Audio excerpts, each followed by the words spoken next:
Welcome to the Muslim Street. This is our Sunday night broadcast. I'm here with our co-host for the night, also a member of the Muslim Street, Dr. Viper Issa White.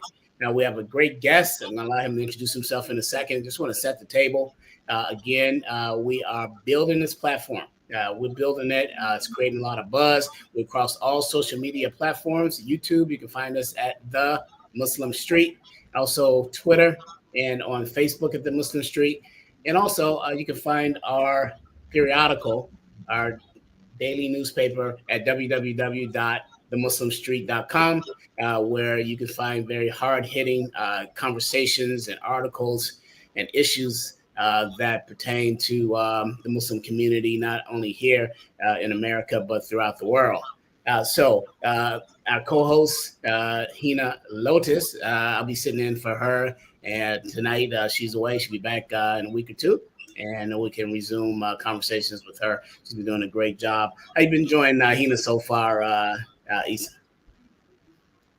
Viper, how you been enjoying Hina so far hosting Muslim Street?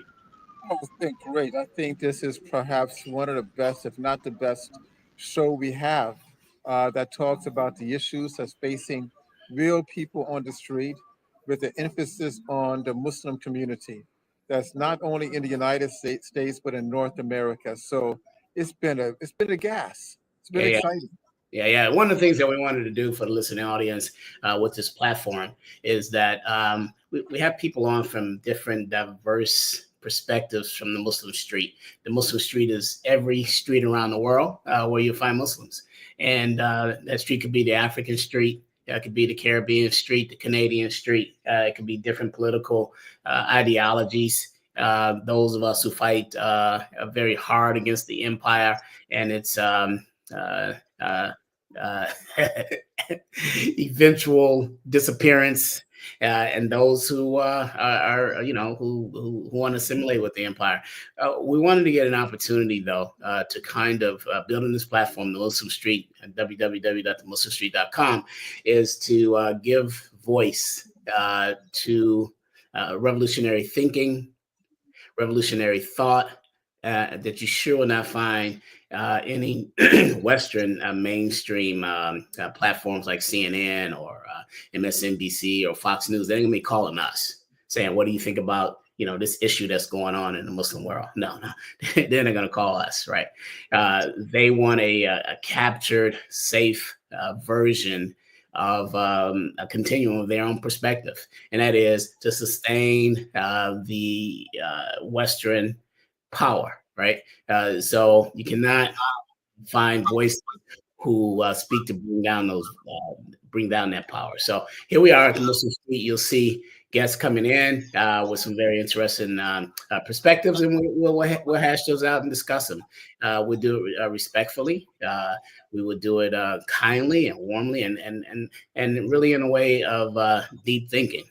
What we won't allow is what we in the Black community call Uncle Toms or Uncle Tom Muslims, or who want to push the narrative of oppression and be a sounding board into our communities in order to advance the further oppression of not only Black people, but also any oppressed people. We just want to allow it here on that platform. Go somewhere else. So, having said that, Dr. White, want to introduce yourself? We also have a guest, Robert. I'll tell you what. Let's go with Dr. White. Kind of introduce yourself, your title at the Muslim Street, and then Robert. As soon as Dr. White is finished, please jump in, and then we'll start this conversation. I am so very, very proud to be part of Muslim Street. As you know, I'm a doctor. I'm a professor, actually, professor of history, constitutional legal history, contemporary religions, and social and labor. Currently, I'm based in Orlando, Florida, but I'm talking to you today from my second home, Chicago. I'm going to give it a shout out to Chicago. I'm at Midway Airport tonight. But my work with Muslim Street, and I thank God for Brother Malik, is to work and to highlight the contradictions that we have in our society, and to help give voice to the Muslim community and the underclass Muslim community at that, so that our voice, our ideas are heard, so that we can create a trajectory that can move the needle that would be beneficial to Muslims, not only in the United States and in Canada, but throughout the world. Thank you. And I Yeah. look forward to listening to Mr. Robert of Kennedy. I don't know if that's Mufti Robert or King Robert or what. No, I'm part of the Awam. Just to be completely honest. But Assalamu alaikum wa rahmatullah wa barakatuhu. Dr. White, Brother Hajj Malik, and Lance Kerr. My name is Robert. I converted to Islam in 2003. I've been Muslim for 22 years. Completed my master's degree from the University of Windsor in applied social psychology. I'm bilingual. I live in London, Ontario, and I've been the captain, or the figurehead of Islam for Europeans since 2017, which, as far as I know, is the only organization that deals with the issues related to Muslims of European descent, both in Europe and the West at large. I don't consider myself, now I know the title is Conversations with the Akh, right? Now that is kind of a term that was made up as like an epithet, or I guess for Muslims who hold far more extreme opinions than I do. I guess we can dissect how I think about current issues related to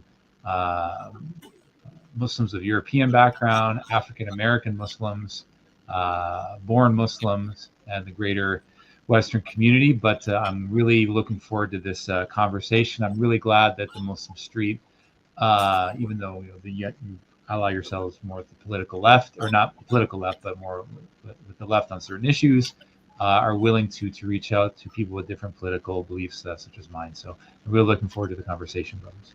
Yeah, that's awesome. Thanks a lot, Robert, and welcome to the Muslim Street.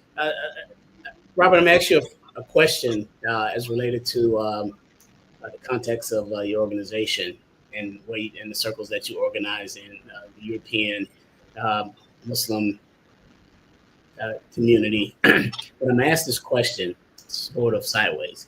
I want to ask it through, make a statement kind of through Dr. White, and then have you have him, both of you guys kind of tap in on this. Now, Dr. White, I find this kind of interesting.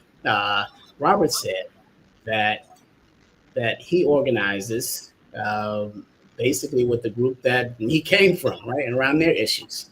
What I appreciate about that, and I want you to jump in here, Robert, in that context, and Robert, correct me if I'm wrong, he doesn't say, he doesn't announce to all of, for example, Canadian Muslims, and I'm Muslim, and then he moves into other spaces that Muslims are in by definition of their ethnicity. They may or may not be oppressed in Canada or in North America, right? And then take over the politics of that community. Robert says, hey, look, I'm white, I'm European, I have these issues over here. This is my lane, and I'm a jam over here. So Viper and Robert kind of jump in if I describe that right, or if some things I may have missed. And I'm kind of fascinated by that, actually. Yeah, no, I think you hit the nail on the head. I think one of my reasons for converting to Islam was that I watched the movie Malcolm X, about 3 times, and even after converting, I read his autobiography. And one of the things that Brother Malcolm mentioned was that, at the time he didn't say white Muslims, but he said white, anti-racists or white people who are on the side of the African American struggle should organize and work on issues related to their community. Now, whether or not he would have extrapolated that to white Muslims, we don't know. I would love to figure that out. But what I was finding as a Muslim of 23 years is that converts in general, especially in Canada, mosques aren't really designed to help converts with the issues that they face in their real world. The spheres that they inhabit, their family, their greater community. And that's just in general. That goes across all lines for all converts. And then comes to the context of being a white Muslim. That becomes even more complicated for several reasons. One is that Muslims historically and Western Civ have been at odds with each other, to say the least, butting each other's heads. To be a Muslim in that environment, to be a convert to Islam, a white Muslim, there's commonalities, that an Irish Muslim would face, or a British Muslim would face, or a Canadian Muslim would face, because we're in such a politically hot environment where converting to Islam is seen as an act of treason. Now, I'm not. So we have certain issues that are specific issues that are based on our specific experiences as white Muslims. They're unique challenges. I wouldn't say that they're worse or better than the challenges faced by African American Muslims. I do think there's a lot of overlap. But like you said, I stay on my lane. I am not an expert on being an African American convert to Islam. So I think that's kind of what you're getting at with your question. So hopefully I answered it as best I could. Oh, do you hear me? Yeah, go ahead. All right. I find that interesting because when you read the book, the autobiography of Malcolm X, he joined Islam as a vehicle to fight against the racism, the discrimination, the hardship of what African Americans experience in this country. That was the very foundation of that manuscript, coming from what happened to his father, what happened to his mother, what happened to his siblings. So as a white Muslim, what are you trying to overcome? What are the hardships there? Because Malcolm, I mean, and you can't talk about Malcolm unless you talk about Elijah Muhammad. That's where he got it from, right? So he's trying to overcome something. Again, what are white Muslims trying to overcome when they are the ethnic group that's in power, economically, politically, and socially? Well, that's a great question. First, I want to preface that by saying that, when I talk about our specific challenges, they're improving those challenges is not only good for us, but for the entire Muslim community. So it's a non-zero sum game. It's a win-win. And I think it's important for, white Muslims to, work on these issues because, it's going to be a good thing for the whole Muslim community at large. Number one is mitigating and repairing and improving the relationship, with your white non-Muslim family and community. White person who converts to Islam, they know at least 100 people, within their family, their extended family, people they play tennis with, people they play basketball with, to be an ambassador to Islam. And, there are many, many misconceptions that white people have regarding Islam. Some of it is, anger. Some of it is ignorance. Some of it is, just misconceptions. And, we, want to try our best to allay their fears and, explain what Islam is to them and show them how, Islam can actually, improve, your life, lead you on the path of your creator, keep you away from doing bad things. So that I think, is extremely important, is mitigating the relationship with your white non-Muslim family and community. And that's very difficult to do as a single person, which is why, we need to have an organized effort because we can make a greater impact, inshallah. So definitely that's one thing. And, that becomes more intense because, white non-Muslims, particularly those who are older, they are more likely to listen to mainstream media, Fox, MSNBC, so they don't really, they look at legacy media. They don't really look at Twitter, Instagram. The youth do, which is good. I mean, white youth are becoming more and more interested in Islam, especially in the last couple of years. but still it remains a big challenge. And there's very few Muslim. Usually when a white person converts to Islam, they're the only Muslim in their entire circle. So that is tricky. It's, and the Muslim community is very warm and welcoming. They unnecessarily put us on a pedestal, but at the same time, they don't interact with our non-Muslim family members. So it's up to us. So that's number one. Number two, the second biggest one I would say is, Islam, looks very foreign to people for populations who do not have an existing Muslim population. The Arab community, the Pakistani community, the Somali community, they already have a large segment of their population that is already Muslim. So, they've successfully integrated Islam with their own cultural aesthetics, the food, the clothing, the architecture, the language. So Islam, it doesn't look, unusual to this population. But for white converts, unless you come from Bosnia or Albania, you've never seen this synthesis before. So part of what we're doing is, for those who are, converts to Islam, especially from Europe, is we've been encouraging them to, adapt the food, like for example, to have like a European iftar, the clothing. So adapting Islamic dress to make it Islamically compatible with the Sharia, but, still, basically the clothing of our ancestors, and so on and so forth. And this, I think, is a good way of changing the image of Islam in the West, which is going to benefit the entire Muslim community, because Islam is for all cultures. And we encourage the same thing, whether that's Korean converts to Islam, Japanese converts to Islam, and so on and so forth. Thirdly, issues related, many of these issues are also, faced by African American converts. I think it's just it's kind of just a different flavor, I guess. Yeah, I was going to bring that up, especially with Dr. White.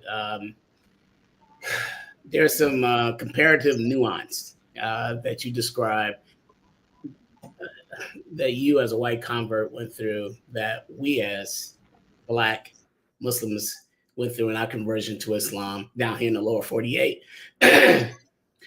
Partly because largely the Black community in the lower 48 is Christian.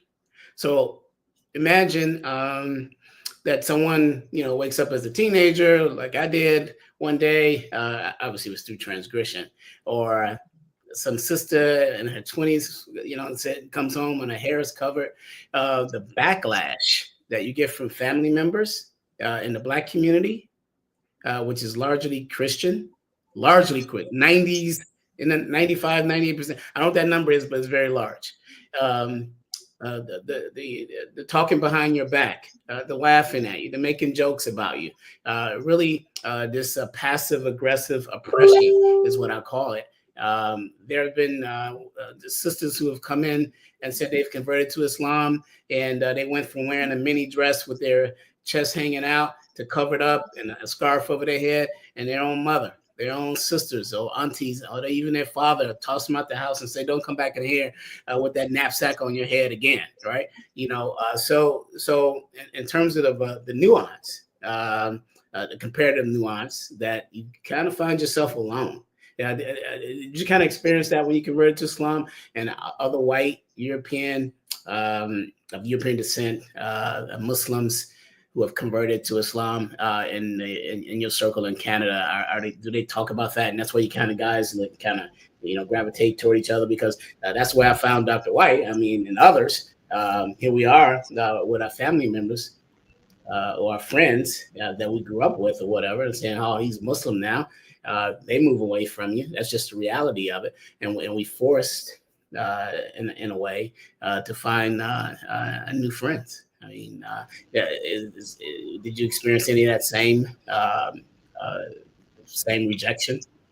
Not me personally, but I know many close converts to Islam that I knew very well, who faced a lot of oppression from their families. The same things that you said, getting kicked out of the house, physical abuse, name calling, One of the converts I know, her brother called her a Punjabi. All sorts of stuff. It's a mixed bag. I would say that I've seen other converts where they've had no problem with their family whatsoever. They had a very understanding family. Yeah, yeah. Tell me something. Is there an organization? I mean, for example, many of the African American Muslims, again, you had the Nation of Islam, you had the World Community of Our Islam, you had Our Islam, you had several organizations that were committed to the recruitment and to the spreading of Islam in that community. Do you have that type of infrastructure, or is it just a case whereby, oh, a person has taken Shahada, so you just kind of surround them and say, oh, let's see what we can do for you? Canada does not have nearly the infrastructure to deal with converts that the United States does, unfortunately. When I look at the United States, the great work that African American Muslims have done has really built a lot of infrastructure in accepting, acclimating converts, giving da'wah, making sure they're all right, and so on and so forth. The Muslim community in Canada, alhamdulillah, they're very warm and welcoming. They give you a hug when you take your shahada, but at the same time, they're very segregated from the greater Canadian community. According to one statistic, I think it's like something like 70% of Muslims living in Canada are immigrants. They're not even first generation Muslims. And that number has increased exponentially over the last 20 years. It used to be like 10%. So you have a situation where, even though Muslims want to help us out, they don't really interact, with the greater community all that much. B, they're already extremely busy. Everyone's working really hard. They're kind of on the back foot. And C, they're already dealing with their own issues, being immigrants in the West. So they already have their own organizations to deal with their specific dunya-related issues. Whereas, converts, we really don't have much. I'm not saying that they don't exist. There are organizations that help converts. Most of them are based in Toronto. So if you're outside of the GTA, it's going to be very difficult. We do have an organization here in London that we've created for converts in general, converts from any background, where it's not just about teaching them Islam, but providing them a social network where they can interact with other converts. So hopefully, inshallah, we can grow things from the ground up. But it's not nearly as established as it is in the United States. Yeah, let's go back to the Malcolm thing. We talked about you saw the Malcolm X movie early 1990s. I think it was 92, Thanksgiving 1992 when it came out. Yeah. And you saw it 3 times. You read Malcolm's the autobiography Alex Haley did on him. And you wondered, obviously there's instances where, Malcolm confronts, this famous instance where Malcolm confronts leaving or entering a lecture at a white university up in the Northeast, and he's confronted with a white female student who in earnest wanted to help. She heard Malcolm's message. She really wanted to help. Malcolm was stern with her by saying, if you want to help back to your community and kind of reform your own people. Now, you brought that up, Robert, and the way that we can kind of surmise how would Malcolm have handled this. He had 2 organizations when he left the Nation of Islam that he built himself. One, the Organization of African American Unity, which was a political wing around revolutionary Black nationalism and Pan-Africanism. Then he had the Muslim Mosque Incorporated, which was primarily a portal for Nation of Islam Muslims who had left, with Malcolm. And we really don't know how what he would have done with that, but he did have a wing for that. And I can't see Malcolm saying in that instance, if he had someone who was a white Muslim, now you can join the Muslim Mosque Incorporated, but I could see him saying the Organization for African American Unity. No. And we know this by what? We noticed by the legacy of Malcolm prompted up in other organizations, Revolutionary Action Committee, RAM. We saw it in the primarily the Black Panther Party. We also saw it with the Panther 21 and the Robin Wahad and Sada Shakur and the Black Liberation Army that emerged in New York. It was truly to defend Black people. I had an instance, and I want Robert to you to remark to this as well as Dr. White. And this is anecdotal. In 1980, I'm on a college campus, and there was a student who was a Marxist-Leninist. He would pass me Marxist information, the newspapers, and we would debate. We would every chance that we get, we debate. We would share ideas. When I was right, he would say, that's a good point. When he was right, I would give him his props. And then the National Black United Front emerged in 1980 under leadership in Chicago with Dr. Conrad Worrell, and they were doing a workshop on Malcolm X. So I said to Nick, every other issue of that the workers' newspaper had Malcolm this and Malcolm that, and I said, hey, why don't you come to meet me at the workshop tonight on Malcolm? And I gave him a flyer. Nick said to me, he said, I don't think the National Black United Front allow whites at their meeting. And I was like, really? Yeah, I'm a teenager, right? So, and that was their policy. And the policy was this, that from Black people trying to come into their political consciousness and wage struggle against white oppression when there are psychologically, and Dr. White, I want you to address this for Robert, right?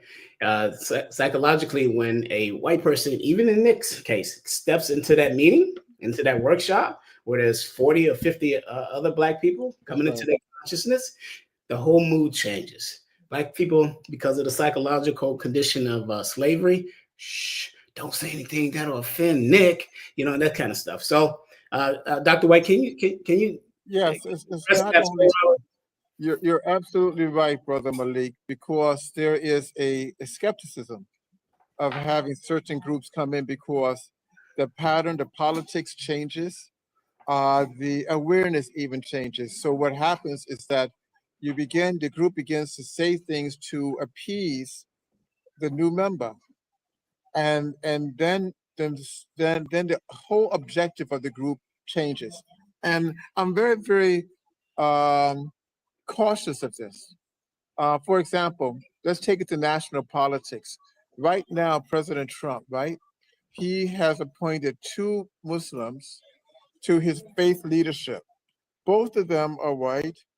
Both of them came along in the late 1980s and 1990s.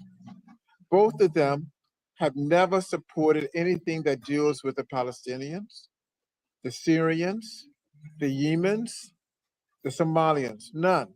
They never supported issues that deals with grassroots of the African American community.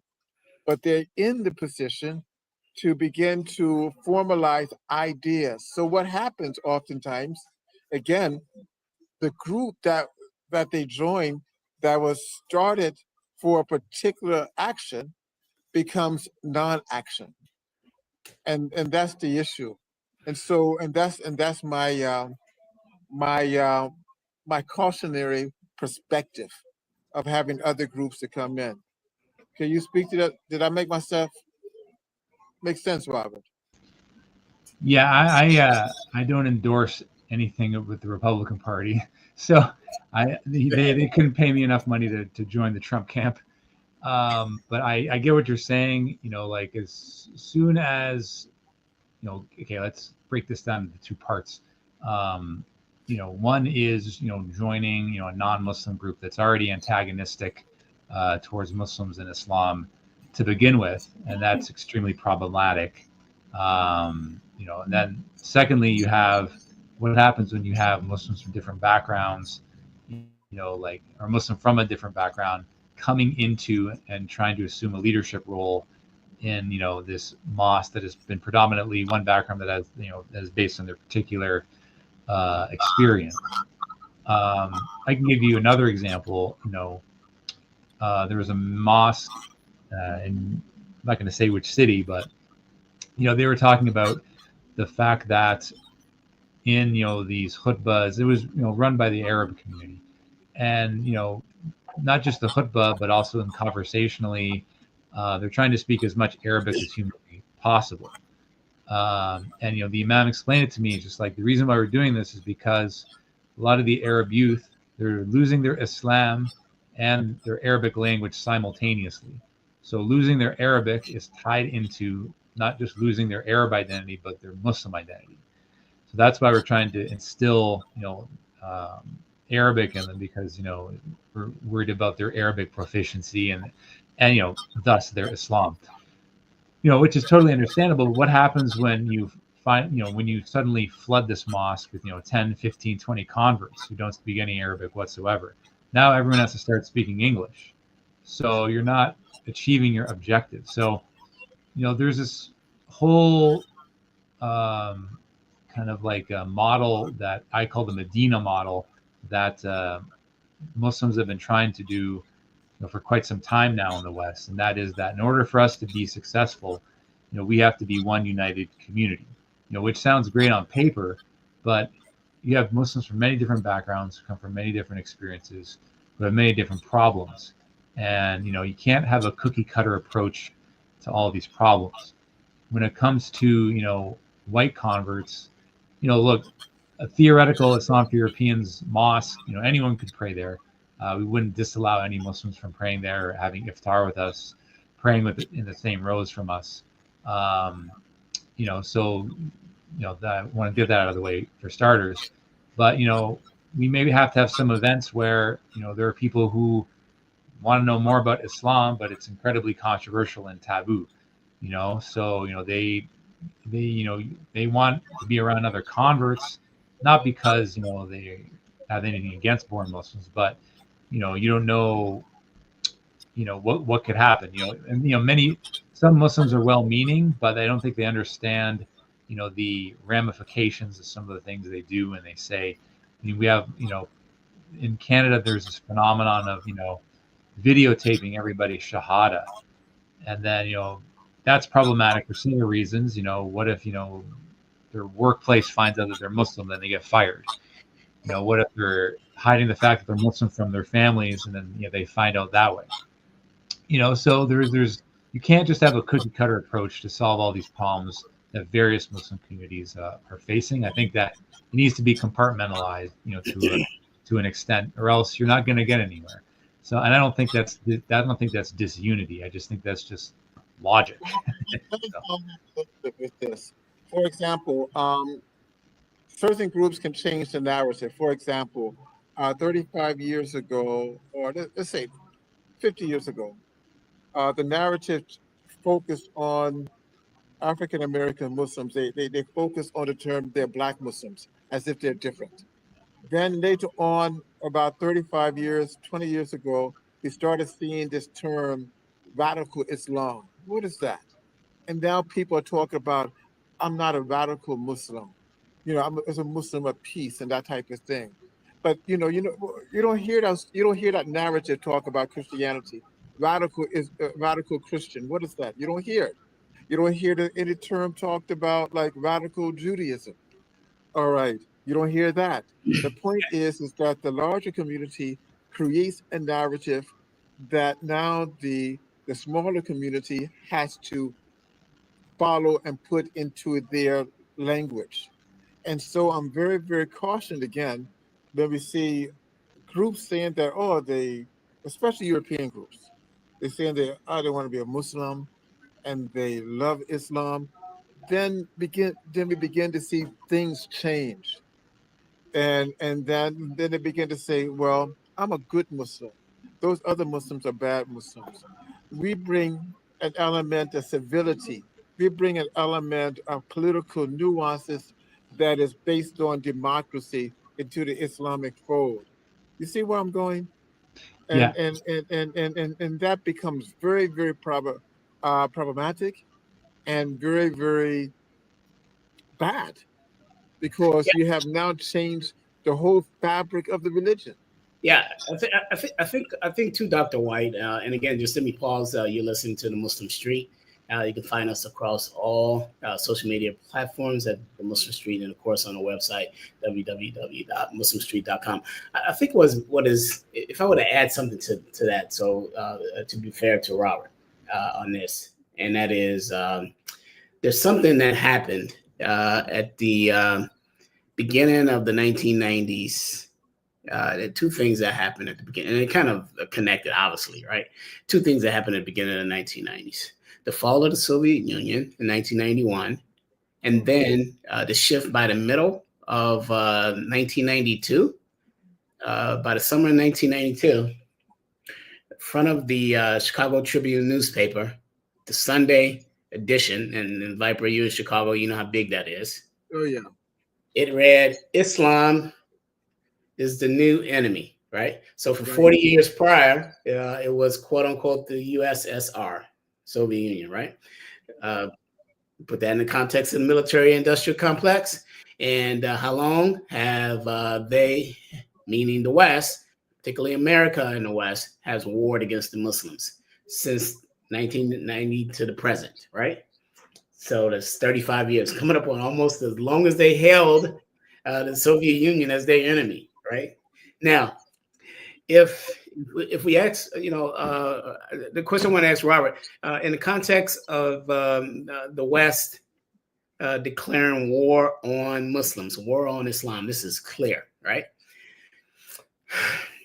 How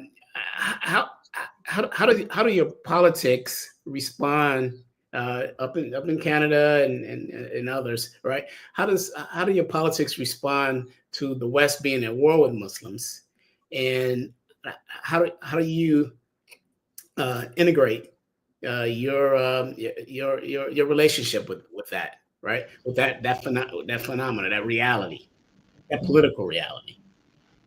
Okay, great question. Well, I look at it this way. If you look at polling on what people think about Islam, now I'm not talking about organizations or governments or military industrial complex.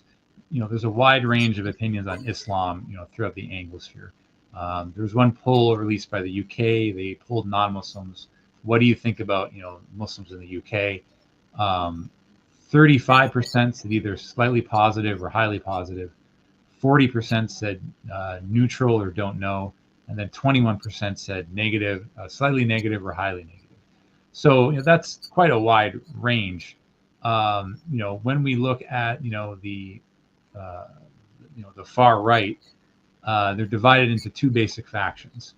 You have what I call the anti-Islam right, and this would include basically every single government official besides Thomas Massey and AOC and a few others. The military-industrial complex, like you said, the media, the anti-Islam media, which ranges from everything from radio to books to like news channels. You have like anti-Islam figureheads. Like Tommy Robinson and Douglas Murray and so on and so forth. So their main goal is to make Islam look completely incompatible with the West, barbaric, violent. Muslims are just irrational, and so on and so forth. Now, I don't think allying or even debating these people is going to yield any fruit. They're not going to change their minds, and if they do, they're not going to do it on a loud debate. And by giving them more of a voice, all you're doing is drawing more people into their corner. There's another faction of the right, which I call like the dissident right, which includes libertarians, paleoconservatives, traditionalists. So these would include people like Tucker Carlson, Candace Owens. Now, I don't think we should ally with these people either. I mean, for a couple of reasons. One is that you'd be immediately deplatformed, but also the other problem with that is that they don't share our worldview when it comes to other issues. So I don't agree with allying with either of these groups. I think it's the Muslims that made a huge mistake in trying to ally with them. But I do think that we should not make it so that these two groups ally with one another.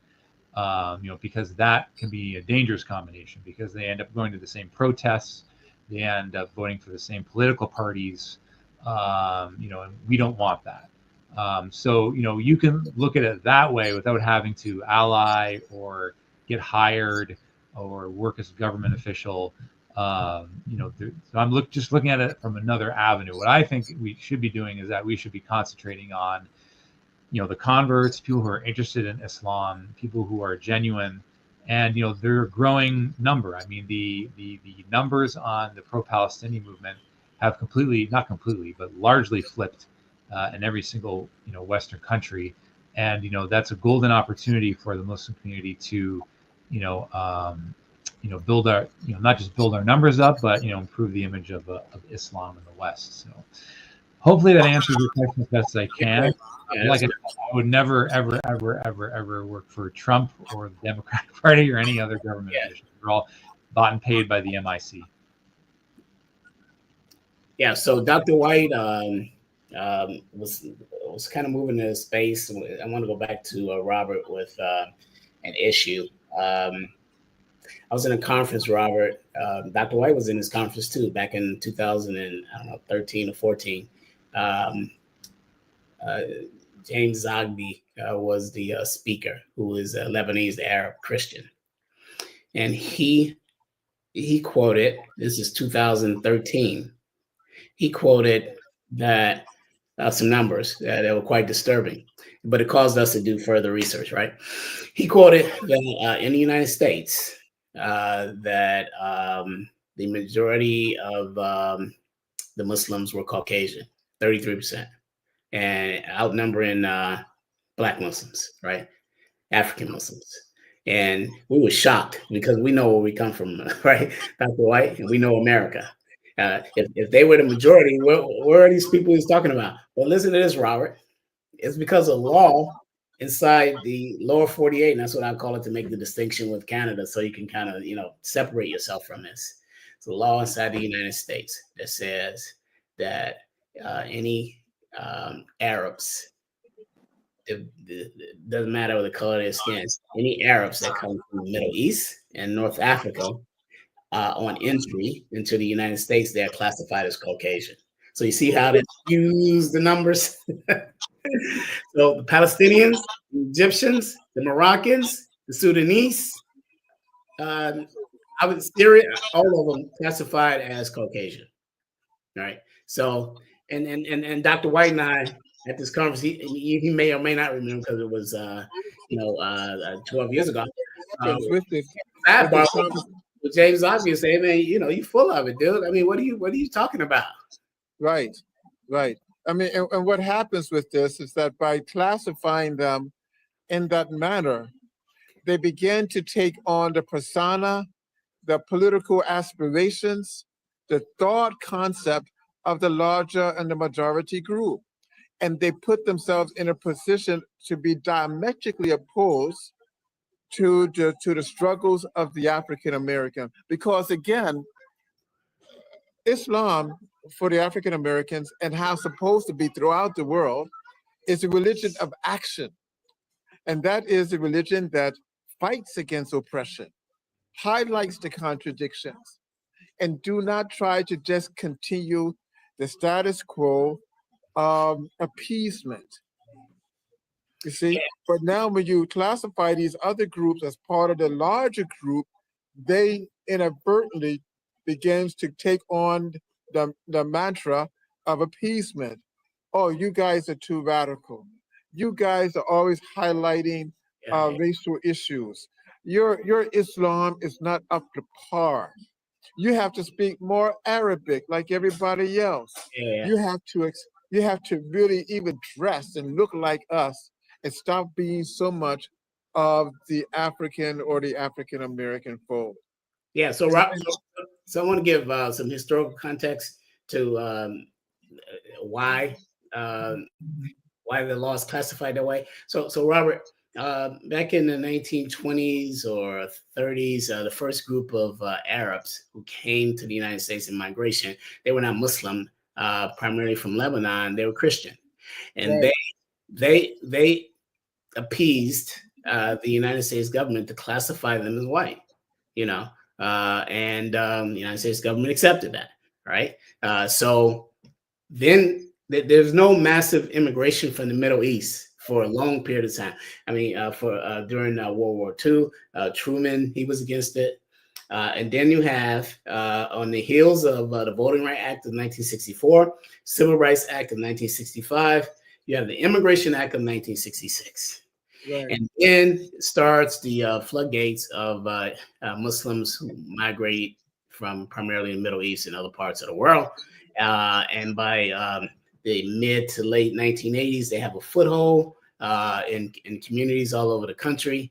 And just a decade later, you have 9/11. So that's the kind of the history of that. I don't want to just say, the United States came up with that, but historically, that's how it came up. Then I want to point, Robert, I want you to respond to one. This is anecdotal, but it's a fun fact. I'm on my way back. I meet this Pakistani couple who was from the UK. We're riding the bus, husband and wife, in Jeddah, from Mecca to Jeddah, after Hajj is over with in 20 years ago in 2005. And these are very nice people. And as we were having a conversation, they said to me, they said, wow, we just got through watching a documentary in the UK on this whole town in Alabama that was white that converted to Islam. And I'm looking at him like, bro, where is that at? I was laughing. I couldn't believe it. Viper, you were laughing something like that, right? Because I don't know what kind of documentary the BBC tried to push over on these people. Nothing was farther from the truth. A whole town in Alabama is still in the antebellum South. So anyway, Robert, what I want you to address is this piece, and that is this this fascination, because him and his wife were fascinated, right? Because they were white. This fascination that non-whites have when your white group and some of your colleagues and comrades convert to Islam, this fascination with it. Can you talk a little about that nuance? Yeah, I'd say I'm against what I call white pedestalism. You get the white person who converts to Islam, and the mosque ends up putting them on a pedestal. And I think that's because they feel that this person is suddenly, going to turn things around for the Muslim community. He's going to get his entire white community to convert to Islam. So they shower him with gifts and accolades and give him all these, posts that he's not ready for, nor did he deserve. And I really think that's counterproductive. These people, yes, they converted to Islam, alhamdulillah, that's great, but they didn't really earn anything. And, you're eventually, if you put someone up on a pedestal, eventually they're going to fall down. And, they have all these problems with their family, their personal life, overcoming addictions. By putting them in the spotlight, they start, spotlight can also be very lonely, and that I think is not good. It's not productive, and the African American community, and rightly so, I would be upset about that. If I was an African American Muslim, because the African American Muslims are the flag bearers of Islam. They should be leading the Muslims. And this pedestal thing, it goes on in the Black Muslim community too. I had a case in point probably about a decade ago at the big masjid down here in Florida, Dr. White and Robert, where this very popular Black imam, he after Juma, he spotted this white Irish boy. I'd say he's Irish because he had red hair and freckles and everything. I mean, as Irish as you can get, right? And he walked up to him in amazement, and he talked to him about his conversion to Islam. Then he told him right in front of me. He told him, he said, we need to put you out in front. We need to hold you out. I was like, whoa. I checked him later on that. I said, brother, that was totally out of line. What are you talking about? Not only does he not want to be out in front, he was just coming out of Juma, right? But you, in your slave similitude, have put him on a pedestal. As you know, if somebody's white is doing it, then man, this Islam it must be right. You know, that's where that came from, Dr. White. Yeah, it's very interesting because, again, in Florida, where I am, when Europeans become Muslims, it appears as it appears that the Muslim community, if they're Arab or Indo-Pak or African, they take on the perspective as if, wow, our religion is finally reaching them, and secondly, uh, it legitimizes us. You see, we have made it now because now we have some Europeans into the fold, and that's a sad perspective. Yeah, yeah, Uh, yeah. that's a very, very sad perspective. I think What I would like to see are whites and Europeans who join Islam to make it not just their religion and policy of faith, but to utilize it to change the fabric of the racism, discrimination, the hardship that Malcolm talked about.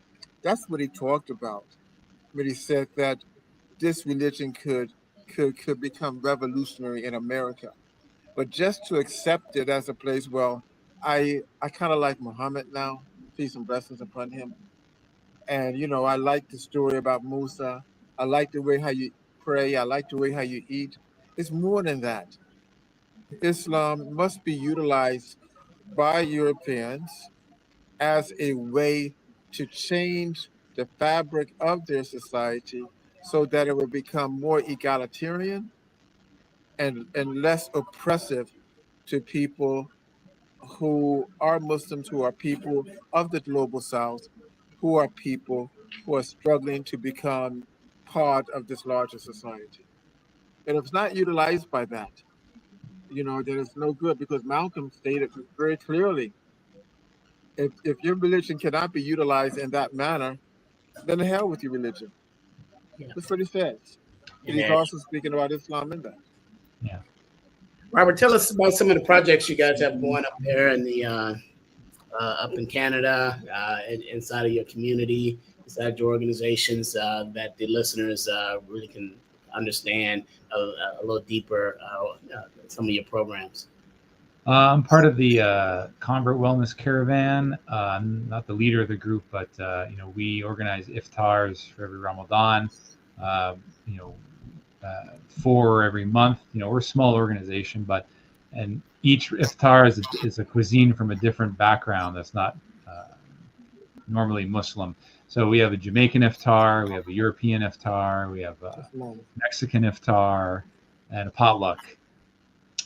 So we during the non-Ramadan months, we have get-togethers. We also have Quran 101 classes. So we teach Quran to people who know absolutely no Arabic. So like preschool. So we teach them Alif Ba. So the goal is to teach them Al-Fatiha and 2 other surahs. And we want to do Islam 101 courses as well, and consultations. So meeting with their non-Muslim family members, which is super important, and providing advice to people who've just taken the Shahada.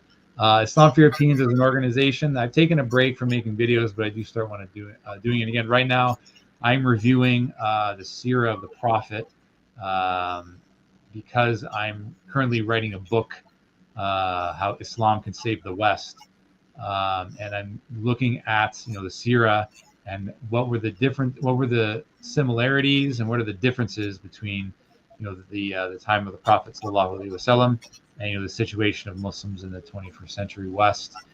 I do book reviews from now again and interviews, and those are some of the things that I do. I'm just pretty busy. It's they're more like side projects, but I do want to do more, inshallah. So Yeah, we're gonna lean on you for some articles too that we can publish on the Muslim Street. Feel free to write on a regular basis, and we'll publish it for you guys. One other question I did have before Dr. White jumps back in. We got about 5 minutes left before we wrap things up. Do you guys have your own mosque? Do you have your own study groups? Halim, what's going on? Unfortunately, no, Islam for Europeans, we're running on a shoestring budget. Inshallah, one day, and make dua that we have a community and a mosque. One day, that's run completely by us, but we'd invite all Muslims. So you guys, once we do build it, inshallah, you guys are most welcome to come to Canada for iftar. You'll be Yeah, we're gonna do a show on the Muslim street, just focusing on Canada. I have a friend up in Edmonton, large Somali community. They're very active, not only in the Edmonton community, but they also active in the Black liberation struggle and the struggles around the issues. Right in Vancouver, there's a large, I guess in Surrey, there's a large Fiji community. Right. That have migrated there over the last 30, 40 years. Huge. So we're gonna do another program, Robert. Have you on? We're gonna focus on Canada and just issues that are up there. Like we've been up there for tourist vacations, but it seems like life is different, and I'm sure you guys have some different issues that are different. What would you say some of the pressing issues? Forget about geopolitics and the macro issues that facing all Muslims here in this discourse. What are some of the more micro issues that Muslims face, or just in the society in Canada alone? Well, it's a good question. I would say that Muslims in Canada are pretty far spread out. So Canada is a vast country. So if you're a Muslim in a small town, it can be quite difficult. So that's one thing. There's fewer economic opportunities here compared to the U.S. The cost of living has gone up, so that affects everyone. Yeah, but it also affects Muslims as well. Yeah. Oddly enough, there's racism coming from some Canadians, but that's directed more towards Sikhs and Hindus because of the large immigration of Sikhs and Hindus, which has driven up the cost of living. But at the same time, many of them don't like Muslims either. So it's like this multiplicative effect. It's like, racism, because of, what, immigrants from India are doing, but also the immigrants themselves. Some of them have been, there's been reports of them attacking Masajid, and so it's kind of like a double whammy, unfortunately. Yeah. I think another thing is kind of, Dr. White, I want you to look at this from a colonial geopolitical perspective. What I mean by that is post-colonialism around the globe. We find people who were colonized by the Europeans, be they the British, be they the French, in the cases that I'm going to bring up here in a second, that the people, let's just focus on Europe, the people from these quote-unquote third world countries went back and flooded France, and they flooded the UK, as Omali Yeshitilla, head of Uhuru, said, they're coming back to claim their resources. Now in Canada, Robert, Dr. White, I want you to address this. In Canada, over here, you have French-speaking Montreal, Quebec, right? And then you will find Muslims who have migrated there from Morocco, from Senegal, from Mali, all French-speaking places, right? And then over in Western Canada, where you have Vancouver, Toronto, these are English speaking. This is British Columbia, right? British Columbia. The people there are from British colonies, right? I find this kind of fascinating, that Canada mimics Europe in a way. It looks like this in relationship to who's there and what they're doing there. Well, I mean, Muslims have a golden opportunity. I mean, what we're proposing, like I said, it's a win-win. What I want to present is my paradox that would essentially split the two factions of the right without ever having to dialogue or ally with either of them, and that is that the more you hate on Islam, the worse it is for your demographic situation. So if someone converts to Islam from a European background, and they get kicked out of their house, or like they get written out of the will, and so on and so forth. The odds of him or her establishing a community or a group with other converts from that background is zero. So that's never going to happen. If you look at Muslims all throughout the world, they come from all sorts of different backgrounds, and Islam never erased their culture. Yeah.